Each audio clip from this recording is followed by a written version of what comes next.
Yes, guys, welcome to the Tottenham Lens. I'm back again with another one.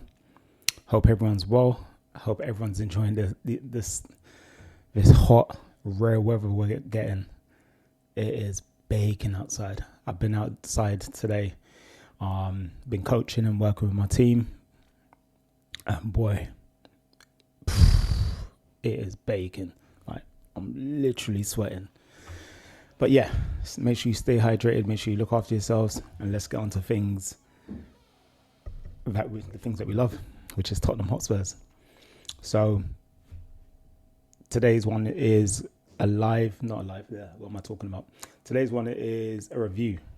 We're going to review what's happening in the past just over a year at Tottenham. How things have changed. How things look different. You know, we've been getting very excited of late in the last 4 weeks, and it's been exciting to see. But we need to go back a bit to understand, deep dive, understand what's happened, and then, you know, hopefully see what happens in the future. So if we take it back to Mr. Ange Postecoglou, a confident manager,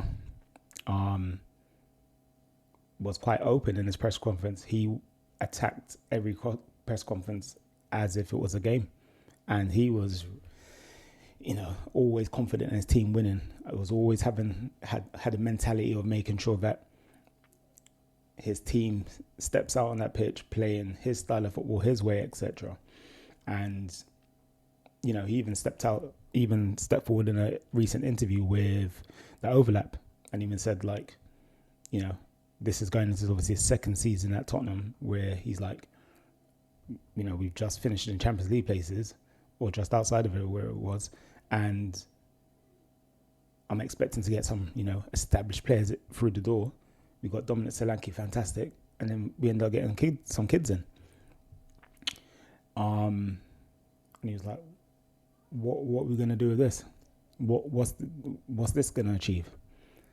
And I think that was an eye-opener for him to realise that at Tottenham Hotspurs, we're not going to be spending big money for players. It's going to be literally penny pinching where we can, and we're going to bring in unproven talent. And if we can get them up to being 60, 70, 80 million pound players, fantastic. We can generate some income through that. So Ange Postecoglou went through like a torrid second season. As we know, lots of injuries. The wins weren't coming domestically. The wins were only really coming in the UEFA Europa League. That's where we were getting the joy. And if we take it back to the 21st of May 2025, that great night in Bilbao where Tottenham lifted the trophy to become UEFA Europa League champions against Manchester United with a goal from Brennan Johnson. Honestly, fantastic moment. I was so happy. I think the whole fan base was happy. We went to North London. We celebrated till God knows when, because we were so happy we finally brought trophy some glory. Now, the fan base were split. Do we keep Ange Postecoglou, or do we get rid of him? I was an Ange guy. I'm not going to lie. I thought, I know domestically, crap season.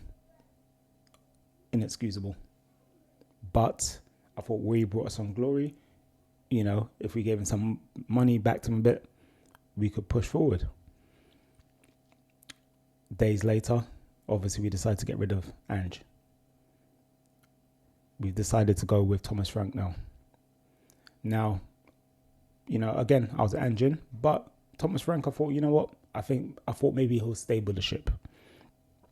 And obviously it was also a torrid summer with transfers, trying to get Morgan Gibbs-White, trying to get Eze. It was an absolute shambles. It just felt like the club was just getting embarrassed. We were embarrassed with the way we finished in the league, embarrassed in terms of transfers. It was so frustrating. But we ended up getting Kudus. We ended up getting Xavi Simons.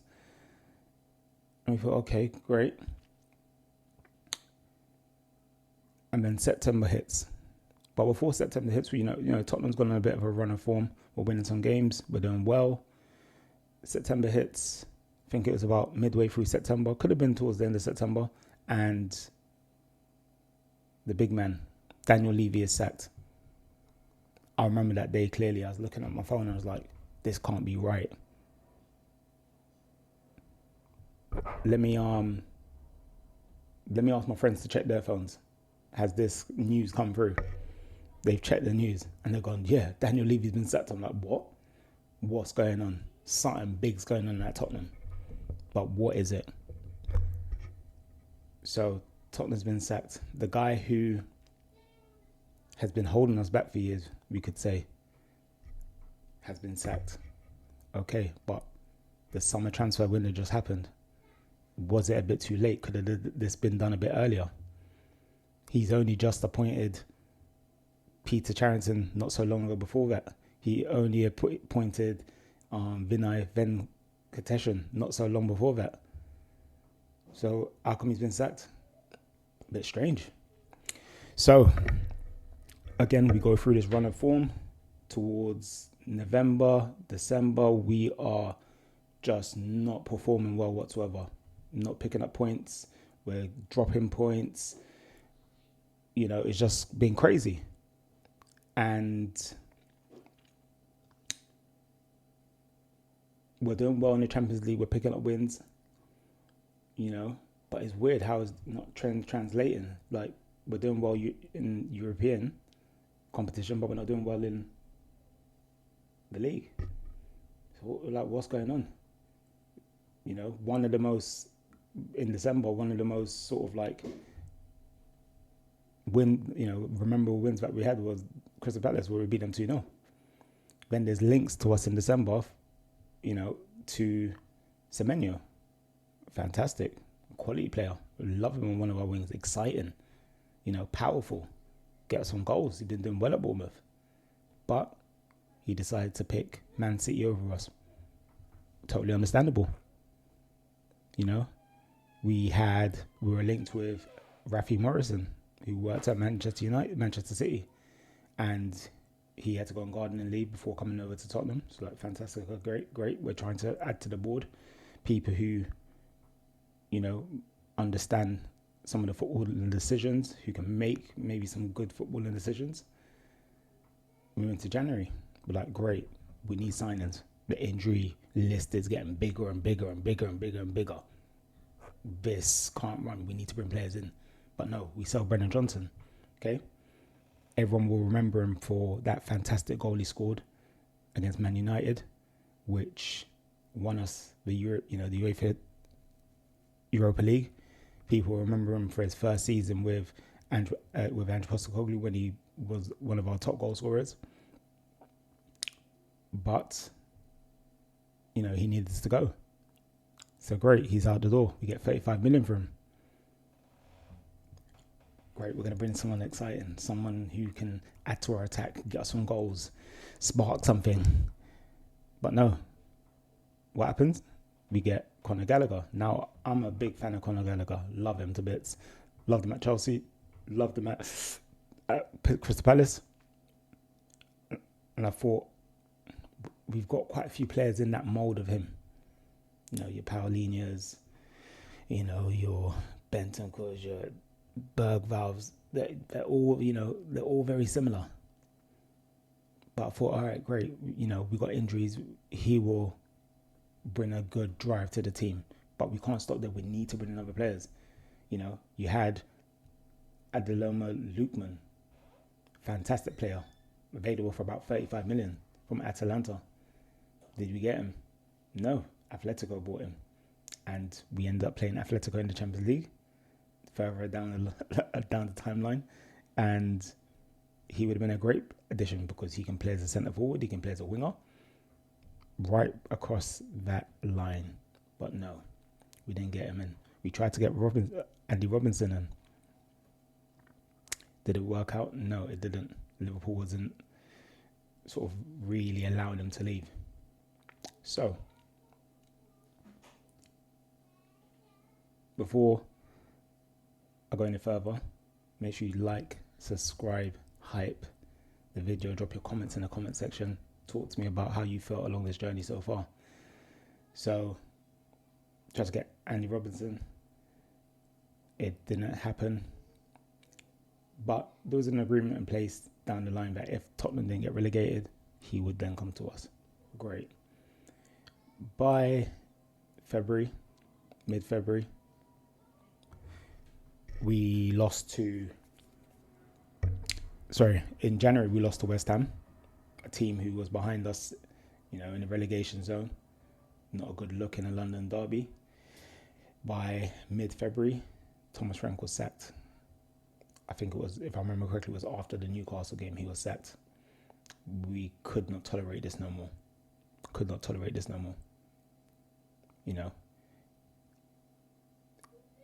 I felt with him he would stable the ship. It didn't quite happen.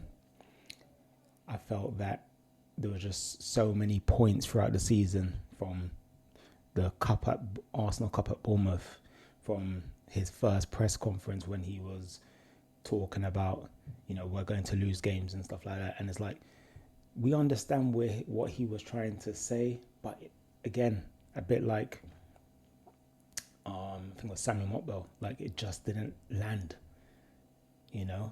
Tottenham fans didn't really want to hear that when a new manager's coming in. So we bring in Igor Tudor, no Premier League experience, but has experience with some decent teams, and he's known as the firefighter. He's known as stabilizing the ship. Now, I'm a person, if someone comes into my club, I will back them. Even if I think they're rubbish or they're not my cup of tea, I will back them and hope for the best. I backed Igor Tudor.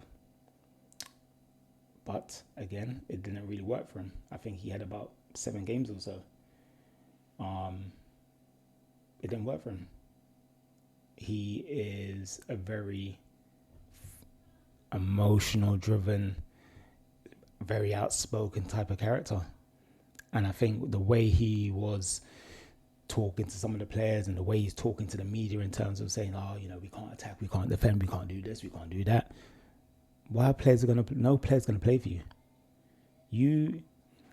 And this is me coming, I'm not a Premier League experienced coach, but this is me using my experience as a coach. No player is going to always, they're not going to always rep because you give them a kick out of the arse in terms of the way you talk to them.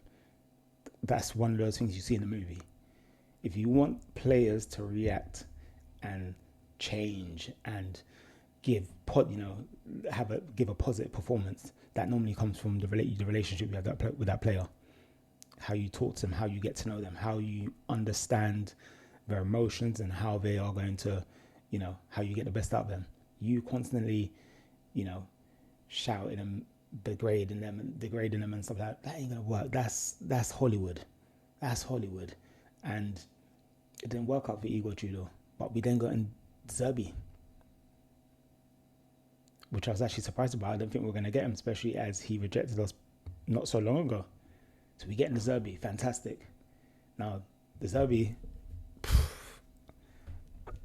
I thank you for keeping my club up, because my head was gone back in December. I thought we were going to be relegated. I thought I'm going to see Championship Tottenham tickets on voucher at a discount rate. That is where my head was at. But no, he saved us. And the reason I love this man is because of his attitude, the way he wants to work. Finishes the last press conference and says, it's not over yet. We need to keep working. We need to establish our targets, who we're bringing in. We need to work towards next season. If other clubs want to be like, the season's done, we're good, we can go to sleep, they can go to sleep. But De Zerbi fully understands things are not done yet. We need to work on our targets. We need to make sure that this doesn't happen again. The club came out with, a public letter, even saying that this can't happen again. A club the size of Tottenham Hotspurs, this cannot happen again. we were 90 minutes away from being a championship club. Imagine if Tottenham lost 1-0 to Everton. I think Tottenham would be up in smokes. But that then now leads on to pre-season or the off season.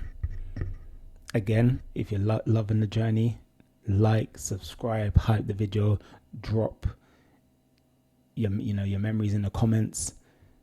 I want to know how you guys felt throughout this journey.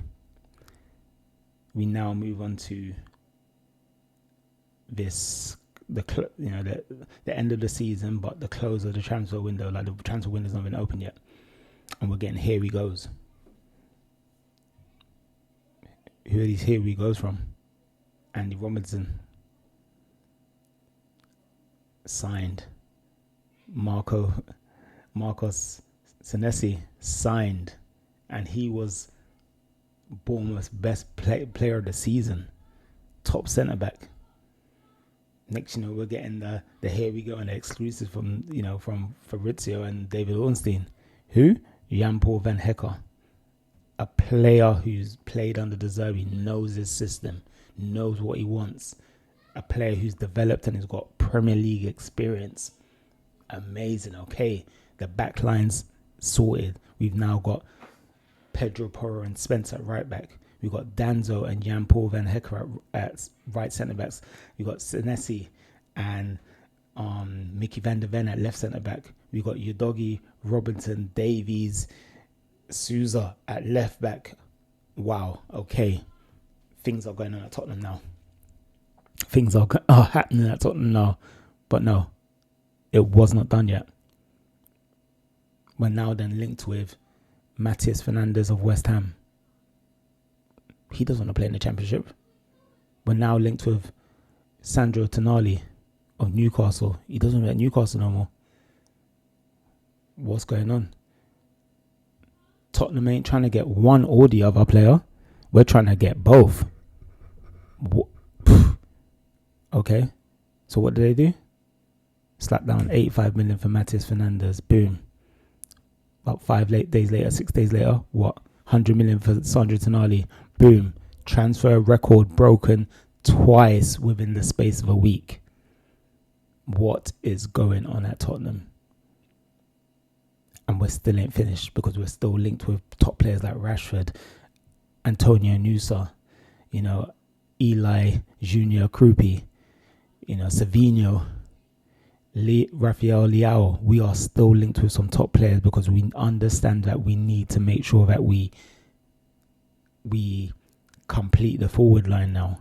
And I like the way we've gone through a methodological order to make sure that we're sorting things out properly. And I even forgot Martin Dubravka we brought in as well as the backup keeper. So what is going on at Tottenham? We're just signing players. We're not even turning around going, we have to sell players first. We are signing players. We've got rid of Vuskovic. He wanted to go. Wasn't part of De Zerbi's plans. 52 million. Veliz, he's gone. 8 million, I think it was. Alfie Devine, 6 million, gone. And there's still other players who could potentially leave, from your SARS, Bergvall. If things have been quiet at the minute, but maybe Bergvall could go. And Christian Romero and Vicario, Richarlison. There's a bunch of players still here that we can still bring a lot of income off. Bit of things are happening, but this doesn't let the board off. But we also need to thank Daniel Levy to getting us to this point. Now, think about it. Daniel Levy's, he's been steering the ship, on behalf of ENIC from 2001. Got us from a club who were, you could say a cup team and stuff like that, to a point where we started to challenge in the Champions. Well, we had a season where we've gone to the final of the Champions League. We've challenged in the league, finished in the top 4 numerous times. Man, we started to become a real serious team, but we would never push to go that further. Now, what Daniel Levy did for us, don't get it wrong, we want him to do more. But what he did for us in hindsight was build those foundations, which allowed us to even dream a bit. He's built those foundations. We got to praise him and thank you for it. Now, yes, he wasn't the right guy to take us to level 2 or the next gear. That's fine. It happens. Sometimes you go on a journey with somebody and you go on this journey, you're like, fantastic, but they just don't know how to get you that little bit further. And that could be an issue, not just with Daniel Levy, it could be an issue with Joe Lewis as well. But now we're seeing the Joe Lewis kids, the next generation, they're the ones running the ship now. Now, obviously, we were all dreaming and going, you know what, maybe Postecoglou, maybe Pochettino can come back. Maybe he could, but Pochettino probably won't coming back because one, the World Cup and might, come back late, and we probably wouldn't have got the transfer done. But also, I have this feeling inside me that these kids don't have any sort of ties to the past, where they're like, oh, you know what, we'll bring in some of the old boys of previous to come manage the club. I don't think they're into that. I think there is a part of them, having that wake up of going through the relegation fight. They're like, we've got to put our own stamp to things. We've got to spend this money. And I think that needed to happen. That really needed to happen, that shake up for them to understand, wow, this is what we need to do. Otherwise we're going to lose it all. And I think if that wasn't happening in terms of, the season that we had last year, finishing 17, and then getting relegated, 2 17 finishes in a row, what money is Tottenham going to bring in? I think they'll lose sales and, the commercial avenue of things in terms of season tickets. I think that all would have been lost because all us fans would have seen no hope whatsoever. Now, thank you, Daniel Levy, for doing what you did. But now we're in a process where now we do have to spend. And I'm glad that the club is spending. Now, again, like I said before, it doesn't take us, the board members of the hook. They need to continue this. This needs, we need to spend a bit in January if need be. We need to spend next summer. Then the following January. Then the following, we have to constantly make sure we're back in De Zerbi to play this top quality, entertaining football so that we can progress and be the giants that we can be. But that doesn't happen if everyone's not at the same point. And it's been an overwhelming 4 weeks seeing all of this transfer rumours. Tottenham this, Tottenham that, Tottenham this, Tottenham that. Oh my gosh. I have not seen this in a long time. Or ever. I have not seen this whatsoever. So for me, I'm just like, amazing. But again, guys, like, hype, subscribe, write your comments in the comment section about this journey that we're going on. Where do you see the club going? And I think if we get, for example, if we were to get Savinho, Rafael Leao and El Krupi, I think we're looking on to having a good season. I think that would be a great season to have with those players, provided we don't get injuries and things like that. But I think it would be a great season to have. Drop your comments in the comment section. I want to know how you're feeling about this journey that we're potentially going on. All right, guys, it's good talking to you. Peace out. Thanks for watching the Tottenham Lens, and I'll see you guys soon.